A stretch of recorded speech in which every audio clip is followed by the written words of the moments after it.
E aí, galera, bora pra parte 2 dessa história, bora entender o que aconteceu com esse passaporte, por que ele tava vazio, negaram o meu visto, esqueceram de colar no papel, o que aconteceu? Depois que o meu passaporte chegou vazio, gente, a gente correu logo desesperado, mandou um monte de mensagens para nossa advogada, a gente ligou para ela, mas a abençoada não respondeu as mensagens, ela não retornou e não atendeu as ligações, ela falou que, eu nem me lembro, ela falou que conversaria com a gente na segunda-feira.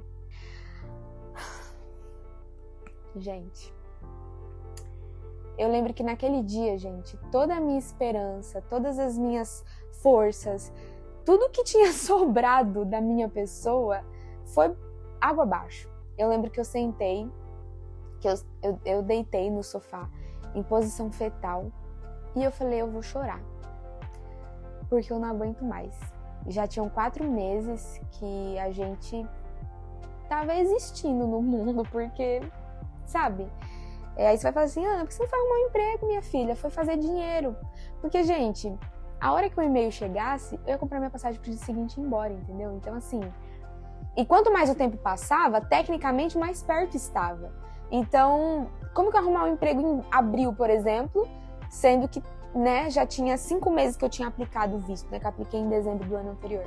Então, nada fazia muito sentido, era extremamente muito incerto, sabe? Aquele dia realmente foi assim, um chute no nosso estômago. Eu não consigo nem expressar pra vocês o que foi aquele dia pra gente, sabe? Eu entrei no banheiro, eu fui tomar banho e eu falei assim, Deus, se você quiser, você pode materializar o visto dentro do meu passaporte. Você pode fazer aparecer lá. Eu só não tô entendendo, porque você disse que era agora. Como que o passaporte chega e não tem nada dentro? Aí o Jean me ligou e ele falou pra mim assim, amor, se Deus quiser, ele pode fazer aparecer o visto dentro do passaporte. E eu falei assim, uau, a gente tá sincronizado, né? Mas a gente falou assim, então vamos orar junto a noite inteira. E aí, como os fusos são diferentes, a gente acabou não orando ao mesmo tempo, né? Então, ele começou aqui, acho que uma meia-noite, antes de dormir, e foi até o dia amanhecer. E eu fui de meia-noite, só que aqui já estava quase amanhecendo, e fui até o dia amanhecer lá no Brasil. E eu lembro que aquela noite ela foi exaustiva. Tinha momentos que eu tava com sono, tinha hora que eu tava abandonada no chão cantando uma música, orando. Mas eu lembro que naquele dia eu pude sentir o abraço de Jesus, sabe? E eu lembro que eu tava sentada no chão, assim, com a perna encolhida, e eu senti um abraço do Senhor, e eu falei, cara, eu não sei o que vai acontecer, mas tá tudo bem, vai dar tudo certo, né? E depois daquele dia, a gente acordou, não aconteceu nada, basicamente, né? Quando chegou na segunda-feira, a nossa advogada falou que ia mandar um e-mail pra imigração pra entender o que tinha acontecido, né? E foi só isso. Gente, eles demoraram 2 semanas pra responder o e-mail. Então eu fiquei basicamente 2 semanas com o passaporte em casa, sem nada e sem resposta. E aí quando foi, acho que dia 10 de maio, eu casei dia 16 de janeiro, lembrem disso. Quando foi no dia 10 de maio, chegou um e-mail do home office dizendo que o meu visto tinha sido negado. E aí, gente, vocês vão falar, Ana, aplica de novo. Tá, mas eu já tinha ficado 5 meses no Brasil esperando. Como é que eu aplico de novo? Só aplico de novo e espero mais 5 meses? Sendo que a gente já tava saturado de tudo, sabe? Depois a gente encontrou os buracos na situação. Primeiro erro, a nossa advogada ela não enviou as nossas evidências de que nosso relacionamento é real, né? Porque tem pessoas, gente, que casam só para conseguir documento e morar num país diferente, mas que não tem um relacionamento real com outra pessoa. Existe isso, tá? Então, hoje em dia, as imigrações, pelo menos daqui, e algumas outras que eu sei, eles pedem, tipo assim, conversa de WhatsApp, pra ver se você realmente é um casal, né? Fotos, a gente mandou foto do nosso casamento, a gente mandou, foto nossa da vida, conversa de WhatsApp. Eu fiz um dossiê da nossa vida, praticamente, e a nossa advogada, ela não enviou, essas comprovações do nosso relacionamento. E o segundo motivo, e o maior deles, é que ela aplicou para o visto errado. Então, esse visto jamais teria sido aprovado para mim. Por quê? Abri um parênteses aqui burocrático agora. O visto que ela aplicou para mim foi o Family Permit. E o que acontece com esse visto? Esse visto ele é válido para cidadãos europeus, né? E a Inglaterra saiu da União Europeia, né? Teve o Brexit, a Inglaterra agora é um país independente, não faz parte mais da União Europeia. Então, se não faz parte mais da União Europeia, as regras que valem para os países da Europa em si, não necessariamente vai valer para a Inglaterra. Esse visto só era válido para quem se tornou familiar de um cidadão europeu até dezembro de 2020, né? Então, por exemplo, eu me tornei família do Jean só em julho de 2021, 6 meses após o período aí que eles deram por conta dessa saída da Inglaterra da União Europeia. Então eu, de qualquer forma, jamais teria direito a esse visto, porque eu só me tornei família do Jean em julho de 2021. E aí é isso, gente. Perdemos o dinheiro, que não foi barato, que a gente pagou para o nosso advogado, porque obviamente ele ia devolver, porque tecnicamente ele fez o trabalho dele, né? E aí agora a gente estava sozinho, abandonado no mundo, sem visto e sem saber o que fazer. E aí fizeram uma sugestão um pouco duvidosa pra gente. Falaram assim, ó, se a Ana viajar do Brasil pra Irlanda, ela consegue entrar na Irlanda do Norte, não a República da Irlanda, tá? Irlanda do Norte. Ela consegue entrar lá. A imigração é um pouco chatinha, mas não é tão chata quanto a da Inglaterra. Ela depois pegaria um voo da Irlanda do Norte pra Inglaterra, porque não tem imigração. Porque como é o Reino Unido ele tem a Inglaterra, a Escócia, o País de Gales e a Irlanda do Norte. E os voos entre esses 4 países é considerado voo doméstico, né? Então, foi aquela coisa meio bagunçada, meio estranha, né? E uma segunda opção era eu ir para Portugal, o Jean ir para Portugal também, e nós dois entrar inteira junto na Irlanda e depois ir pra Inglaterra. Então, assim, gente, era um fuzuê, né? A sugestão era um fuzuê. E eu não vou mentir, que na hora que eu ouvi, eu falei assim, cara, eu vou fazer isso porque eu tô cansada. Eu não vou mais ficar aqui esperando nada, porque eu cansei. E aí eu lembro que nesse dia, eu e Jean, a gente já tava assim, vamos fazer isso? Bora, né? Com o pé atrás? Sim, porque é aquela coisa, né, gente? Fazendo certo já dá errado, mas já fazendo errado pra ser pego. Já pensou? Se eu sou pega na imigração e eu sou deportada? Porque, eu sou casada, acabei de ter um visto negado, não ia dar certo. Ia dar muito errado. Sabe? E era muito errado mesmo. E aí, nesse dia, né, os nossos pastores da nossa igreja daqui ligou pra gente pra entender, porque foi uma bomba pra todo mundo, basicamente, né? Porque, eu não sei se vocês lembram, no dia que eu recebi o e-mail, eu saí ligando pra todo mundo chorando, feliz, dizendo que tinha dado tudo certo. E aí, de repente, a notícia da semana seguinte o passaporte tá vazio. Então, né, nesse dia, nossos pastores ligaram pra gente pra entender a situação, a gente contou, falou do que a gente ia fazer. E ele falou assim, olha, tem uma advogada que ela é muito boa, né? Ela é muito recomendada. Faz uma consulta com ela, conta a história, a situação de vocês, vai que ela tem uma alternativa melhor do que essa. E aí, gente, fizemos a consulta com essa advogada. Ela falou, né? Foi nessa consulta que a gente descobriu que a gente tinha aplicado por visto errado e tudo de errado que o processo anterior tinha tido ali, e por isso que realmente não ia dar certo, né? Ela falou pra gente o seguinte, ela falou, gente, ó, eu preciso desse documento para aplicar. Depois que aplicar, vai marcar a biometria. Eu ia ter que ir lá de novo naquela agência, tirar as digitais, reconhecimento facial.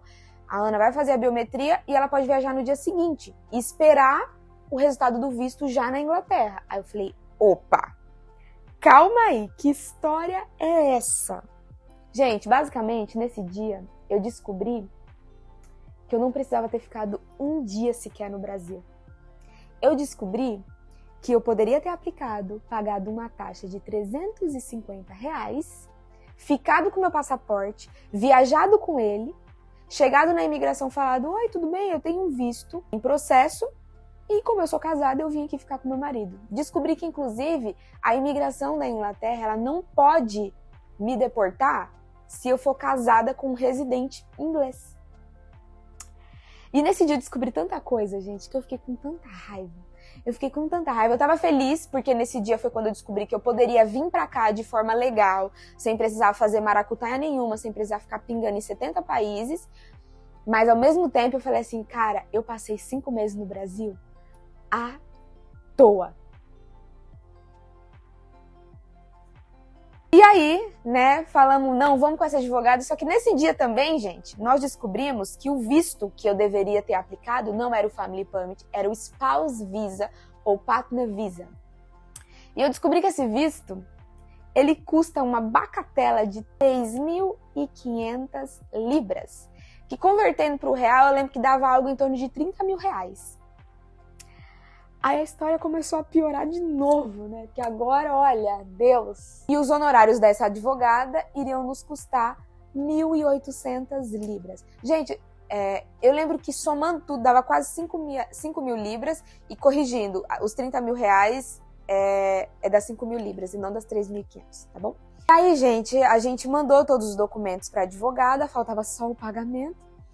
E eu lembro que eu acordei, o Jean ligou pra mim e ele falou, amor, é hoje que tem que pagar lá o dinheiro, eu não sei o que fazer. E, gente, eu tava tão cansada. Eu tava tão cansada de pensar em possibilidades, eu tava tão cansada que eu falei assim, amor, sei lá, Deus vai mandar esse dinheiro, eu não aguento mais. Eu desliguei o telefone e fui dormir. Falei, vou dormir, não tem nada pra fazer mesmo. E aí eu me lembro que passou 10 minutos dessa ligação, o Jean me ligou de novo e falou assim, amor, acabei de pagar a advogada. Eu falei, oi? Como assim? Ele falou assim, uma pessoa me ligou aqui, eu contei a situação, né? E essa pessoa falou que iria nos emprestar o dinheiro. Temos o dinheiro e pagamos. E eu fiquei, gente, quem que empresta 30 mil reais?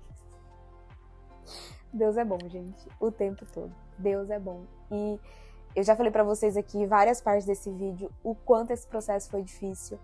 Mas, cara, Deus estava lá todos os dias.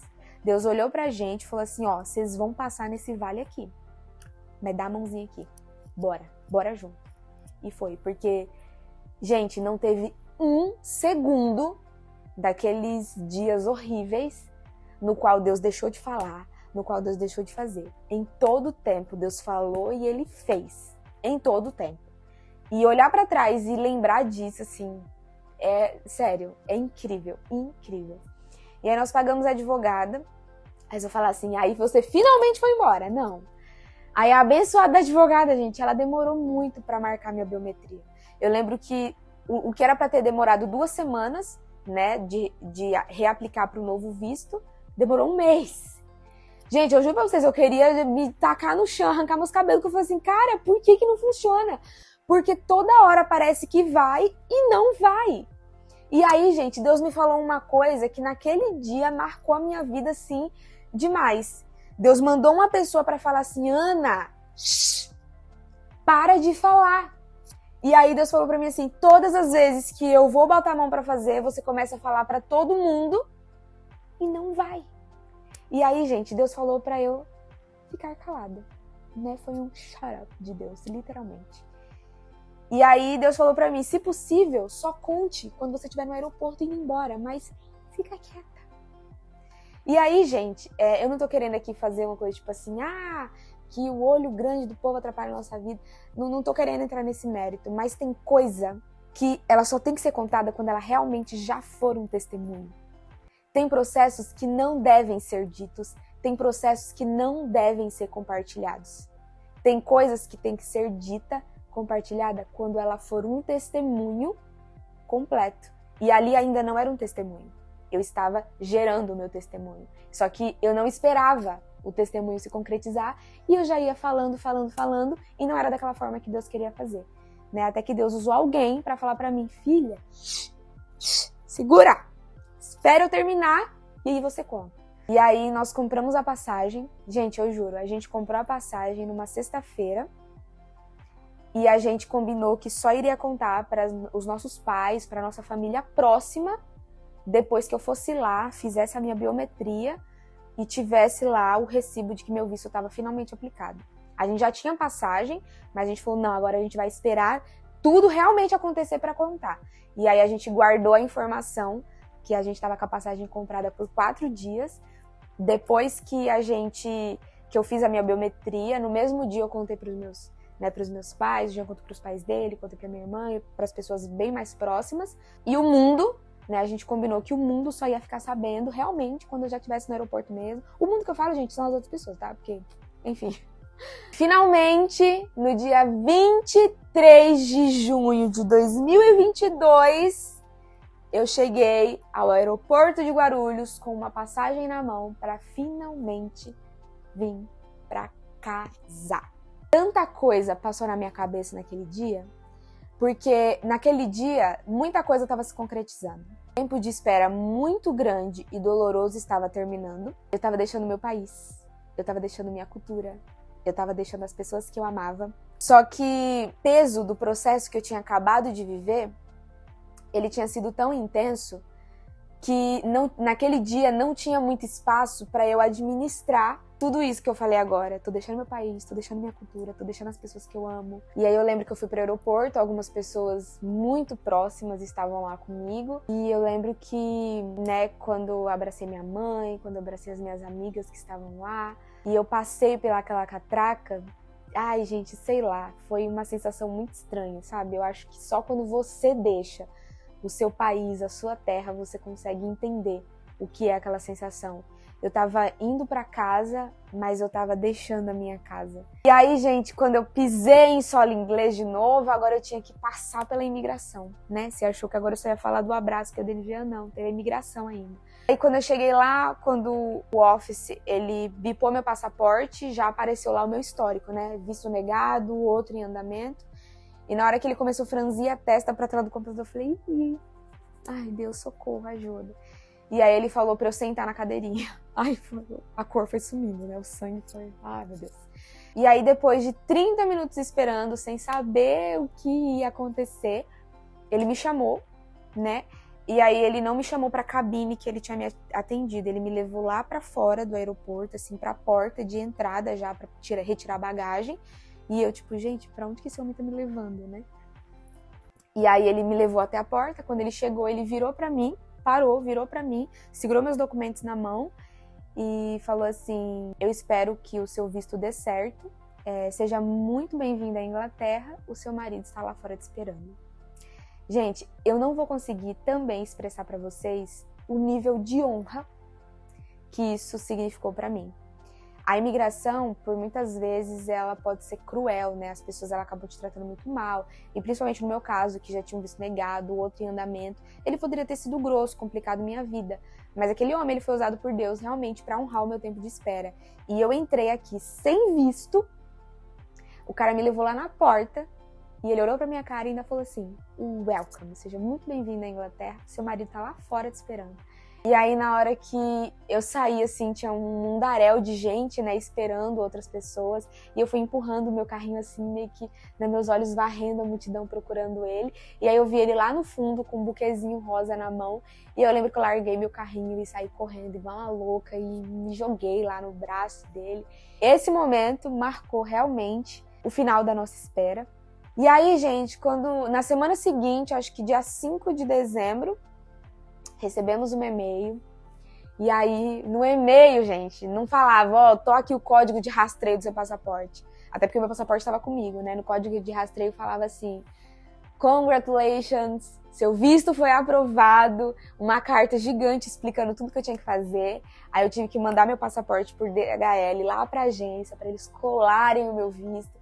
Depois eles mandaram o meu passaporte com visto, né, pra casa da minha irmã em São Paulo, e ela retornou para mim por DHL, e depois de uma semana eu finalmente peguei o meu passaporte com o meu visto colado lá, e aí agora eu era uma residente legal no Reino Unido. Então eu não sei se você está esperando algo, né, se você está passando por algum processo de espera, mas o que eu quero dizer para vocês é que o dono desse corredor aí da espera, ele é Jesus. Ele é que nos coloca nesse corredor para nos fazer crescer, para nos melhorar, né, para nos aperfeiçoar. Mas na maioria das vezes, eu não vou generalizar, porque quem sou eu para definir como que Deus trabalha, mas na maioria das vezes, quem define o tempo que a gente vai percorrer esse corredor somos nós mesmos. Então, se você puder, né, fazer a oração que um dia eu fiz, pergunte para o Senhor o que Ele quer te ensinar com esse processo e pede para Ele para que você foque na lição e não fique ali agarrado na dor, lambendo a dor, que muitas vezes isso só faz com que a gente fique mais tempo no processo e isso alonga a nossa espera. Então, é isso, gente. Muito obrigada por ter assistido até aqui. Eu espero que esse testemunho tenha sido bênção para você. Espero que isso possa edificar a sua fé. Se você ainda não é inscrito no canal, se inscreve aqui, deixa um comentário. Eu gostaria muito de saber o que Deus falou com você. Deixa seu like e nos vemos numa próxima, seja no sofá ou por aí.